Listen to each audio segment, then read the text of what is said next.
El día de hoy quiero compartirles la palabra de Dios con el título ¿Acaso se ha acortado la mano de Jehová? ¿Podrían repetir conmigo? ¿Acaso se ha acortado la mano de Jehová? Una vez más, todos juntos. ¿Acaso se ha acortado la mano de Jehová? Números capítulo 11, versículos 21 al 23 va a ser el pasaje en el que vamos a basar esta enseñanza. Sin embargo, vamos a estar leyendo parte del pasaje completo. Y dice de esta manera esta porción: Entonces dijo Moisés: 600,000 de a pie es el pueblo en medio del cual yo estoy, y tú dices: les daré carne y comerán un mes entero. ¿Se degollarán para ellos ovejas y bueyes que les basten? ¿O se juntarán para ellos todos los peces del mar para que tengan abasto? Entonces Jehová respondió a Moisés: ¿acaso se ha acortado la mano de Jehová? Ahora verás si se cumple mi palabra o no. Muchas veces en nuestra vida, por causa de los problemas que tenemos, de las aflicciones que nos superan, llegamos a pensar que ni siquiera Dios tiene una manera para resolver esa situación. Equivocadamente concluimos que ya que nosotros estamos limitados, también Dios está limitado. Sin embargo, mis amados, nosotros debemos cambiar nuestra manera de pensar y debemos comprender que para el Señor no hay limitaciones. Para el Señor no hay imposibilidades. Para Dios no hay puertas cerradas ni caminos bloqueados. Él puede hacer un milagro aun cuando a nosotros nos parezca inaudito. Hebreos capítulo 10, versículo 38. Dice estas palabras: mas el justo vivirá por fe, y si retrocediere no agradará a mi alma. ¿Les parece si leemos juntos este pasaje? Mas el justo vivirá por fe, y si retrocediere no agradará a mi alma.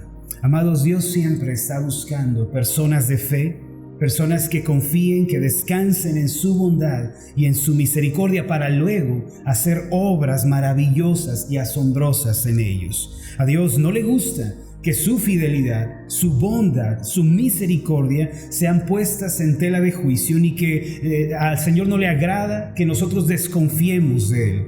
La persona de fe es aquella que no duda del Señor, es aquella persona que tiene esperanza solamente en Él y en su palabra. Aún en este día, hermanos, Dios está buscando personas de fe optimista, personas que pongan sus ojos solamente en Él y que den gracias por todo lo que están viviendo. Y esto es así porque Dios hace sus más grandes obras con aquellos que confían, que descansan y esperan en su bondad. De modo que si no hay fe en nuestros corazones, ni descansamos en la bondad del Señor, nada sucede en nuestras vidas. Hebreos capítulo 11, versículo 6. Abra su Biblia conmigo, por favor, en este pasaje.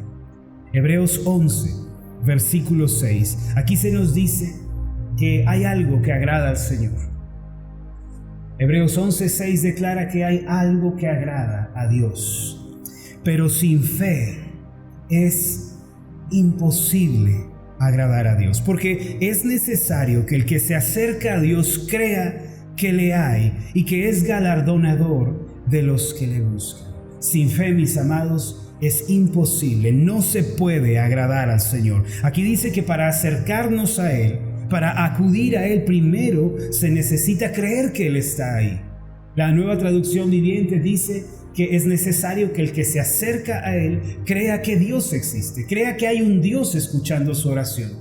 Este pasaje señala que nosotros, para acercarnos, primero debemos creer que Él está allí. Debemos creer que Él escucha nuestras oraciones cuando clamamos, pero también es importante, dice este pasaje, creer que Él premia o galardona u honra a los que le buscan. En pocas palabras, Dios está en busca de personas de fe mismas que Él va a bendecir y va a ayudar en cualquier situación. Dios está buscando personas de fe. ¿Acaso habrá alguien aquí entre nosotros que sea una persona de fe?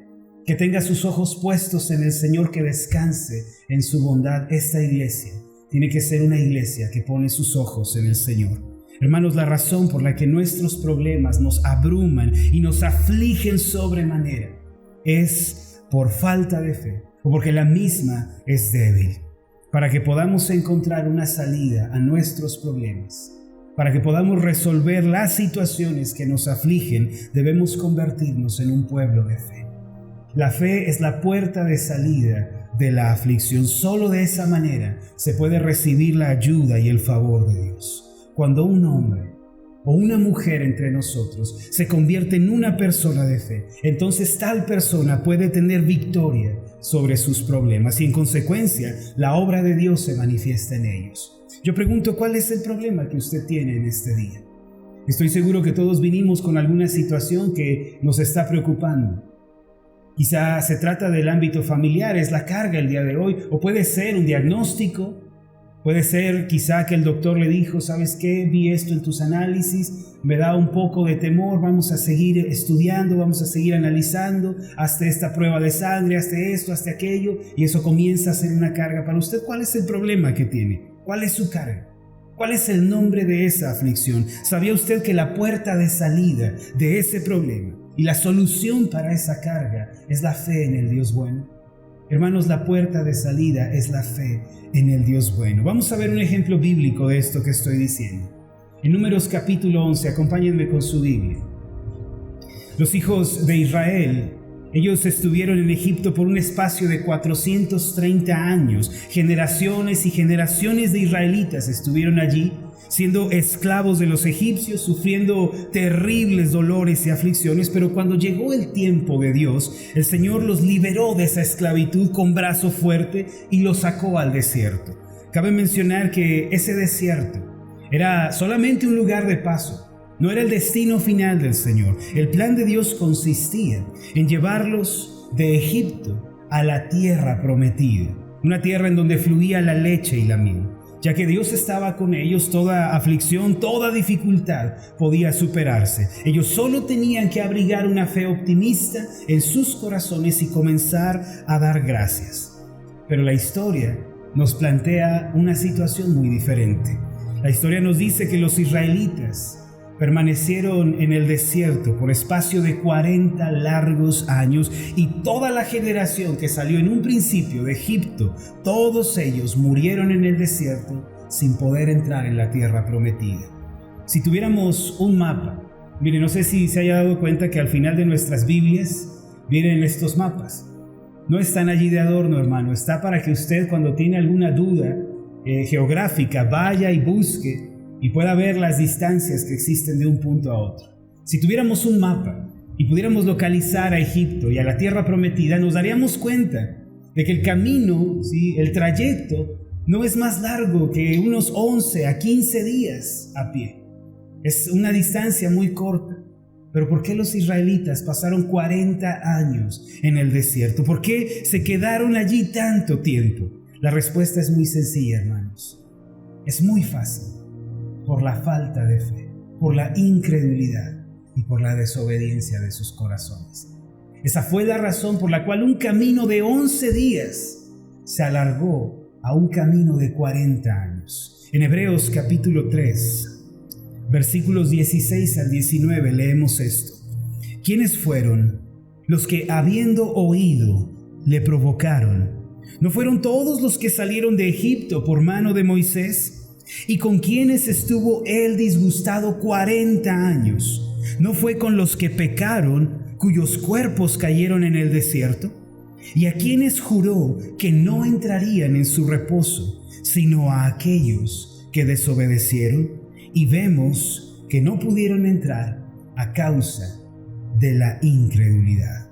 Hermanos, Dios estuvo disgustado 40 años con aquellos que pecaron en el desierto. Pero su pecado, se nos aclara, fue el de la desobediencia y el de la incredulidad. Si los israelitas al salir de Egipto hubieran marchado hacia adelante con fe, en sus corazones dando gracias a Dios, con esa fe absolutamente optimista, ellos hubieran entrado a la tierra prometida en menos de un mes.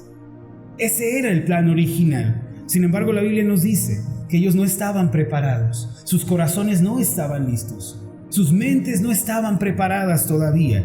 Fueron faltos de fe, fueron desobedientes. En su lugar se quejaron, murmuraron, dudaron de Dios, pusieron en tela de juicio su fidelidad, su verdad y su bondad. Esta fue la razón, hermanos, por la que ellos quedaron fuera. Toda esa generación Dios tuvo que esperar 40 años para que aquellos que habían salido de Egipto murieran en el desierto y solo la generación menores de 20 estuvieran preparados para entrar en ella. Hermanos, a los hijos de Dios nos puede llegar a suceder algo similar a esto. Aunque nosotros hayamos creído en Jesucristo como Señor y Salvador suficiente, nosotros podemos llegar a perder la paz, el gozo, la esperanza por causa de la desobediencia y la incredulidad. Si en nuestros corazones abrigamos estos males, aunque seamos creyentes, podemos amargarnos nuestro camino a la tierra prometida. El cielo, hermanos, la patria celestial es nuestra tierra prometida. Este mundo es un desierto para nosotros y se puede volver pesado y difícil de sobrellevar si no cuidamos nuestros corazones. Para evitar esto, hermanos, debemos preparar el corazón. Debemos preparar nuestras mentes, nuestras vidas. Preparen la vasija del corazón para que la fe pueda manifestarse. Hoy yo quiero que aprendamos algunas lecciones importantes al respecto de esto, la historia que tuvo lugar en Números capítulo 11. Lo primero que quiero que pensemos es acerca de las quejas, las murmuraciones de los israelitas contra Dios. La Biblia nos relata que cierto día, en medio del desierto, caminando a la tierra de Canaán, los israelitas comenzaron a quejarse, a murmurar contra el Señor, a ser sumamente pesimistas. Algunos de los extranjeros que vivían en el desierto, ellos habían comenzado a mezclarse con los israelitas y los israelitas fueron influenciados por la actitud negativa de los extranjeros. Ellos no conocían a Jehová, ellos no habían visto los milagros sucedidos en Egipto y se puede decir que estos extranjeros que nos menciona en Números 11 eran codiciosos y avaros. Vengan conmigo a Números 11, versículo 4. Dice de esta manera: y la gente extranjera que se mezcló con ellos tuvo un vivo deseo. Y los hijos de Israel también volvieron a llorar y dijeron: ¿quién nos diera a comer carne? Nos acordamos del pescado que comíamos en Egipto de balde, de los pepinos, de los melones, los puerros, las cebollas y los ajos, y ahora nuestra alma se seca, pues nada sino este maná ven nuestros ojos. Quiero recordarles, hermanos, que el maná era una obra milagrosa de Dios que Él hacía en favor de su pueblo todos los días. Pero Israel, influenciado por los extranjeros, llegó a quejarse de los milagros de Dios, llegó a quejarse de la provisión de Dios. Aunque tenía la bendición de Dios, ellos no podían ver esto. Ellos eligieron ser pesimistas y derrotistas. Lloraban de insatisfacción. ¿Por qué no tenemos lo que tanto deseamos? Y obviamente esto no agradó al Señor, entristeció al Señor. En el versículo 10 de Números 11, y oyó Moisés al pueblo que lloraba por sus familias, cada uno a la puerta de su tienda. Y la ira de Jehová se encendió en gran manera. También le pareció mal a Moisés. Hermanos, es algo muy triste que cada vez que los hijos de Israel abrían su boca, era solamente para quejarse, para hablar mal de Dios, para hablar mal de la situación. Según nos enseña la Biblia, los israelitas se quejaban en el desierto a cada paso que daban, en cada ocasión. Ellos se quejaron de vivir en carpas, se quejaban de la comida, del ambiente, del calor, del frío, de todo, aunque estaban sustentados por el mismo Dios. Aunque el Señor les estaba guiando, es obvio que esto irritaba sobremanera a Moisés. Ahora, ¿qué relación tiene esto que estamos leyendo con todos nosotros? Permítame explicarle. A lo largo de nuestra vida, nosotros los cristianos vamos a llegar a conocer a muchas personas. Desde luego hay gente que es muy negativa, es gente pesimista, acostumbrada a quejarse, a murmurar, a hablar mal, pero también hay gente optimista, gente agradecida. Si nosotros prestamos oídos a la gente pesimista, si nos aliamos con ellos y comenzamos a consentir con ellos, eventualmente vamos a empezar a hablar y a pensar como ellos. Acá en México tenemos un dicho, ¿verdad? El que con lobos anda, a aullar se enseña. ¿Sí se acuerdan de ese dicho? El que pasa mucho tiempo con un lobo, eventualmente comienza a aullar. Y también el que pasa mucho tiempo en compañía de una mentalidad derrotista y fracasada, también se enseña a pensar y hablar como esa clase de personas. De modo, hermanos, que nosotros debemos tener mucho cuidado con la gente a la que estamos escuchando y con la gente de la cual nos estamos rodeando. ¿Cuáles son las voces que usted ha estado escuchando últimamente? ¿Cómo suenan esas voces? ¿Son optimistas o son fatalistas? ¿Son palabras de fe o son palabras de desesperanza? Hermano, ¿qué clase de voces estás escuchando tú el día de hoy?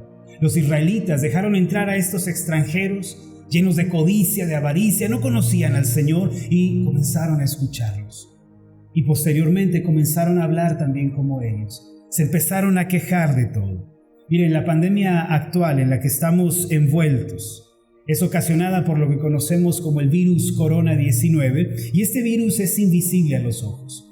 De modo que si usted habla con una persona contagiada sin usar el cubrebocas, puede quedar contagiado. De hecho, el solo estar en una habitación con una persona que no usa cubrebocas puede ser muy riesgoso.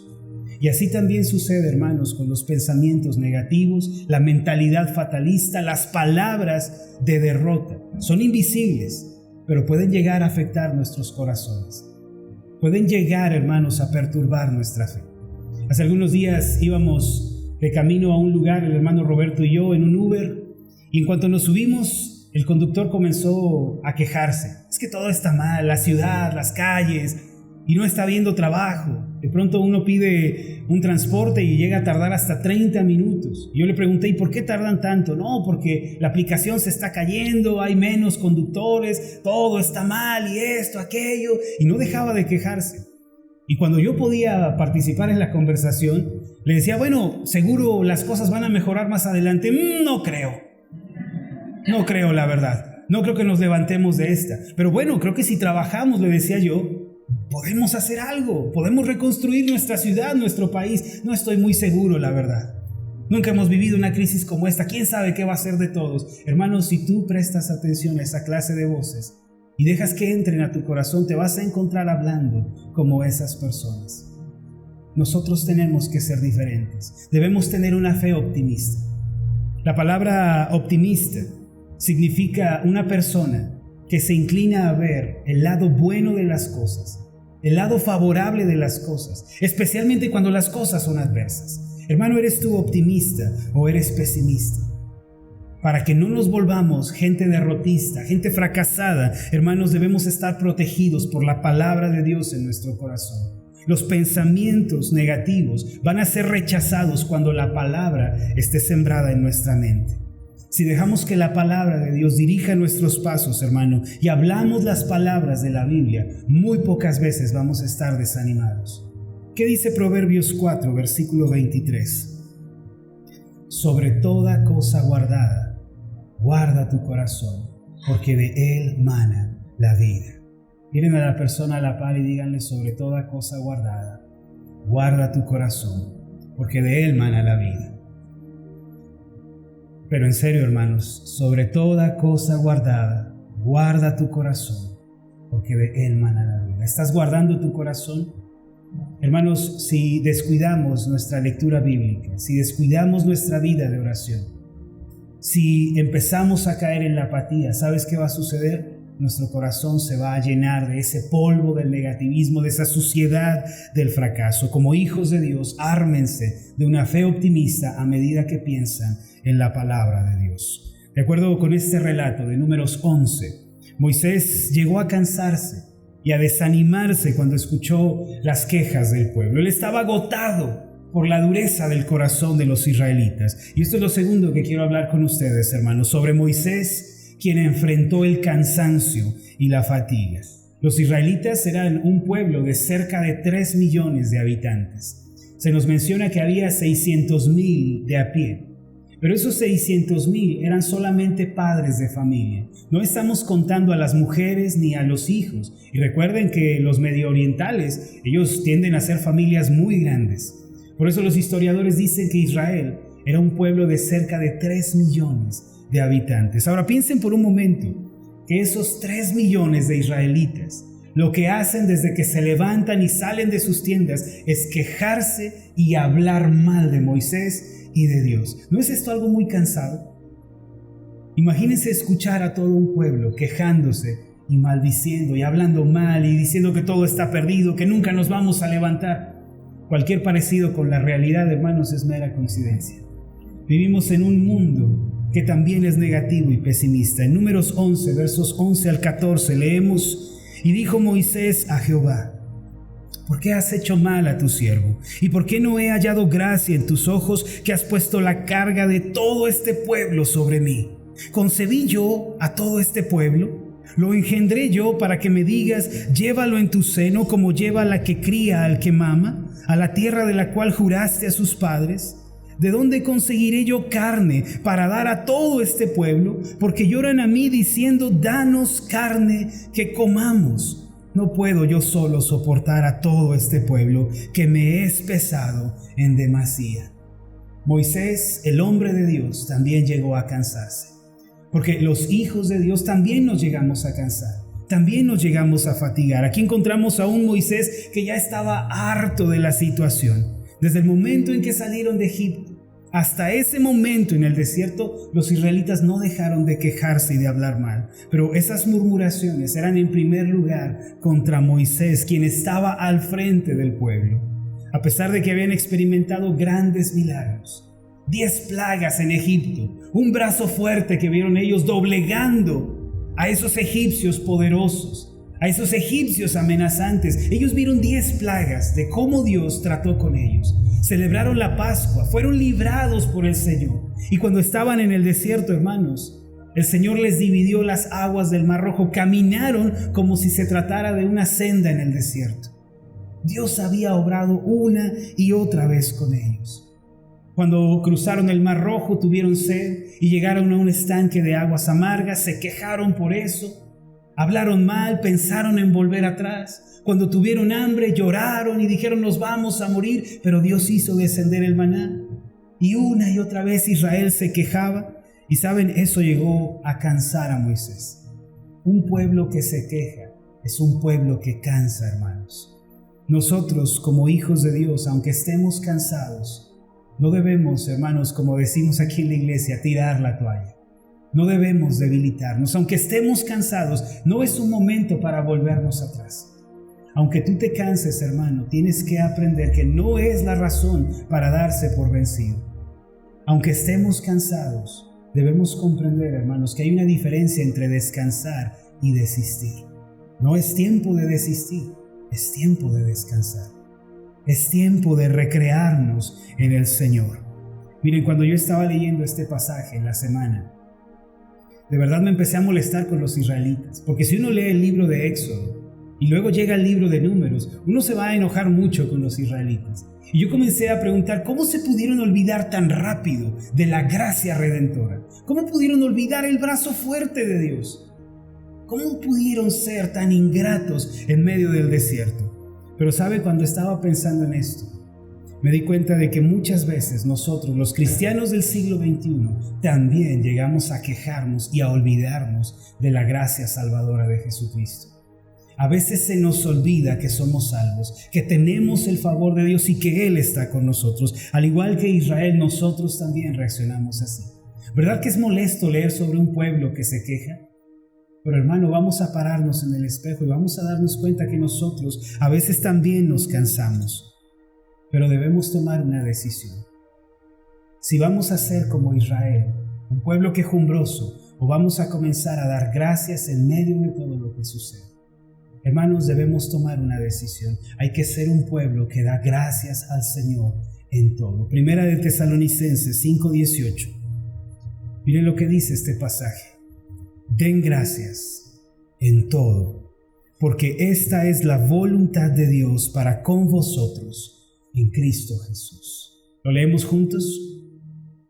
Dad gracias en todo, porque esta es la voluntad de Dios para con vosotros en Cristo Jesús. Hay que tomar esta decisión, hermanos, de que vamos a dar gracias al Señor, aun cuando los tiempos sean malos. Vamos a decir, Señor, te doy gracias, te alabo, te bendigo, porque a pesar de todo, sigues a mi lado. Porque a pesar de todo, Señor, me acompañas. Señor, viviré con gratitud delante de ti todos los días de mi vida. Dice Colosenses capítulo 2, Versículos 6 y 7, lo siguiente: por tanto, de la manera que habéis recibido al Señor Jesucristo, andad en Él, arraigados y sobreedificados en Él y confirmados en la fe, así como habéis sido enseñados, abundando en acciones de gracias. Hay que tomar la decisión, hermanos, de que no nos vamos a quejar. Se dice que viene otra ola de la pandemia. Se dice que otra vez vamos a tener que cerrar nuestras puertas, pero vamos a dar gracias, sea lo que sea que suceda.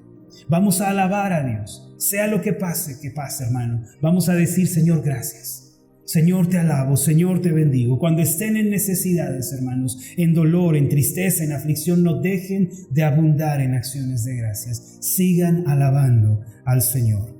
Y lo tercero, con lo que quiero terminar, es algo que encontramos al final de Números 11. Es un pueblo que una vez que vivió esta situación, fueron llenos del Espíritu Santo. Cuando hubo un cambio en ellos, también vino la presencia del Espíritu Santo y un milagro tuvo lugar. En Números capítulo 11, versículos 16 en adelante, dice así: entonces Jehová dijo a Moisés: reúneme 70 varones de los ancianos de Israel, que tú sabes que son ancianos del pueblo y sus principales, y tráelos a la puerta del tabernáculo de reunión, y esperen allí contigo. Y yo descenderé y hablaré allí contigo, y tomaré del espíritu que está en ti, y pondré en ellos, y llevarán contigo la carga del pueblo, y no la llevarás tú solo.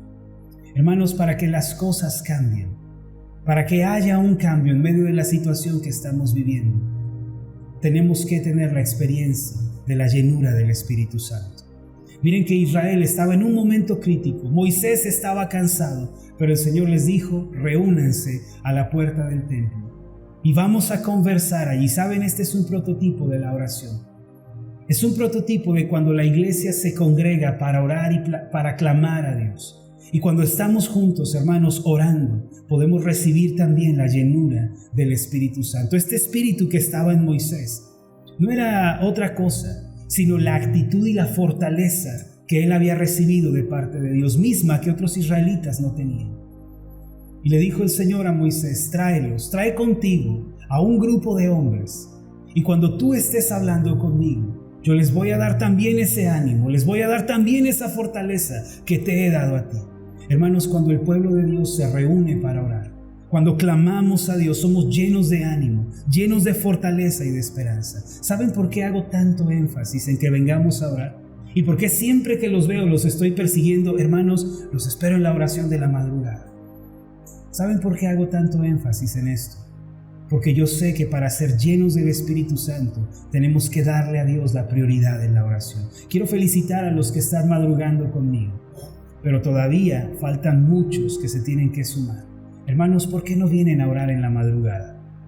¿Por qué no vienen para que oremos juntos? Pastor, yo vivo muy lejos, es que entro al trabajo muy temprano. Hermano, aparte el tiempo. Nadie tiene tiempo para orar. Nadie tiene tiempo para estudiar la palabra de Dios. Pero ¿sabes qué? Sí tenemos tiempo para la televisión, para los videojuegos, para la recreación.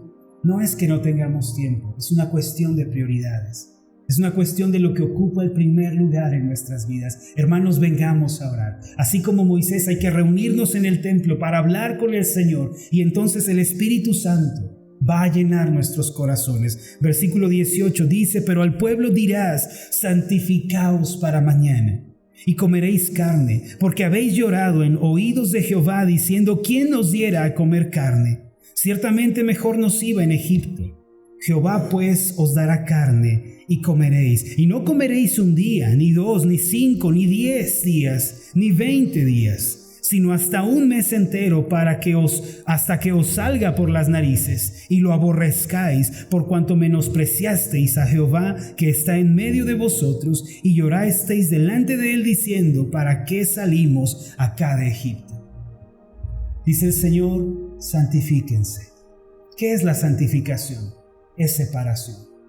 La palabra santificación, hermanos, no es un concepto difícil de entender. La palabra santificarse es apartarse del pecado.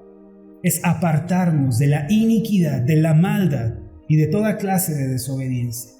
Para que venga la respuesta, hermanos, que queremos de parte del Señor, tiene que haber un proceso de santificación en todos nosotros. Nos tenemos que separar. La palabra santificación en el Nuevo Testamento es la palabra griega hagios, que significa diferente. Una persona que es diferente. En medio de una sociedad perversa, alguien que sale de allí. Dice el Señor, santifíquense. Hermanos, limpien sus vidas. Limpiémonos del pecado. Dejemos atrás la desobediencia y la rebeldía. Números 11:21. Entonces dijo Moisés: 600,000 de a pie es el pueblo en medio del cual yo estoy, y tú dices: les daré carne, y comerán un mes entero. Se degollarán para ellos ovejas y bueyes que les basten, o se juntarán para ellos todos los peces del mar para que tengan abasto. Miren, Moisés todavía batallaba con esa mentalidad. Dios le dice: voy a darles carne, voy a suplir la necesidad. Pero Moisés responde diciendo: ¿y de dónde va a venir la respuesta? A veces también actuamos como Moisés. A veces también tenemos esa actitud. Vemos un problema y lo primero que pensamos es: ¿y de dónde vendrá la respuesta? ¿Y cómo podrá resolverse esta situación? ¿Y saben qué? Hacemos que Dios también se limite. Pensamos que Él también está limitado. Señor, ¿y de dónde? ¿De dónde van a venir las ovejas, los bueyes para que los sacrifiquemos? ¿Vas a traer peces del mar para que los comamos? No hay una salida para nosotros. Pero hermano, te quiero recordar que Dios no está limitado. Nosotros estamos limitados, pero Dios no está limitado. Y responde el Señor en el versículo 23. Entonces Jehová respondió a Moisés: ¿acaso se ha acortado la mano de Jehová? ¿Acaso Dios está tan limitado como tú? ¿Acaso Dios tiene los mismos problemas que tú? ¿Hay algo difícil para Jehová? Ahora verás si se cumple mi palabra o no. Hermanos, tenemos que pasar de una mente limitada e imposibilitada a una mente que cree que Dios puede hacer un milagro. Hermano, ¿tú crees que los milagros pueden suceder en nuestra vida? ¿Crees que los milagros pueden tener lugar en el presente? Pueden suceder, hermano. Porque la mano de Jehová no se ha acortado para ayudarnos y para salvarnos. Dice el versículo 31, si dan un salto conmigo hasta acá. Y vino un viento de Jehová y trajo codornices del mar y las dejó sobre el campamento, un día de camino a un lado y un día de camino al otro, alrededor del campamento, y casi 2 codos sobre la faz de la tierra. Entonces el pueblo estuvo levantando todo aquel día y toda la noche y todo el día siguiente, y recogieron codornices. El que menos recogió 10 montones y las tendieron para sí a lo largo, alrededor del campamento. Quiere decir, hermano, que alrededor de donde estaban los israelitas, 1 kilómetro a la redonda, había codornices, que dice que eran alrededor de 2 codos sobre la tierra, que son cerca, hermano, de 50 centímetros. Dios tiene maneras misteriosas de responder. No siempre es a nuestro modo. Moisés pensaba que serían ovejas o peces, pero Dios dijo que iban a ser codornices. Dios puede obrar un milagro, hermano, en nuestra vida, y Él siempre tiene una salida para nosotros. Pero para eso nosotros tenemos que cambiar nuestro pensamiento. Tenemos que ser llenos del Espíritu Santo, ser una iglesia que ora y que clama al Señor. Hermanos, yo les pido que no se olviden que el brazo de Jehová no se ha cortado para nosotros, pero tenemos que separarnos de los extranjeros. Tenemos que separarnos de la mentalidad derrotista. Tenemos que santificar nuestras vidas antes de que veamos la respuesta de Dios. Hay que tomar una decisión. ¿Qué clase de personas vamos a ser nosotros? Quiero que inclinemos nuestro rostro y vamos a hacer una oración.